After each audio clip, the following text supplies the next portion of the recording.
Benmont Tench has not really been out of sight for any truly extended stretch since the Heartbreakers necessarily went their separate ways.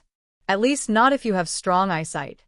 Since the death of Tom Petty meant an end to his primary job in 2017, Tench has still been visible in the background as a member of the house band in practically any tribute show that's worth a damn.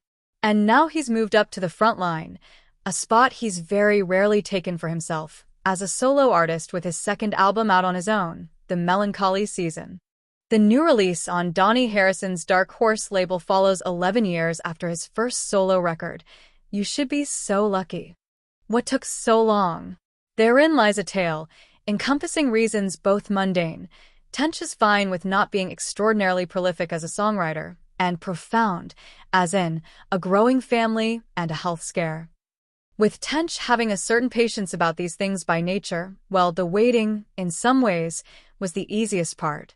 Fans are happy to see him at center stage, in any case, with a newly doubled personal songbook, which demonstrates that he wasn't just focused on studying instrumental parts in all his years as a musician. The man who is arguably the most famous or legendary keyboard sideman in rock talked with Variety about the circumstances of his new album, his current West Coast tour, with more dates to be added further east, and his eternal eagerness to salute his forebears. Are you up to at the moment? I get to be in the house band for Patti Smith's tribute at Carnegie Hall, so I've got umpteen Patti Smith songs to learn, and they're so good it's crazy. The piano stuff is outrageous. Most of what I'm playing, I think, is the work of the late Richard Soule, who's unbelievable.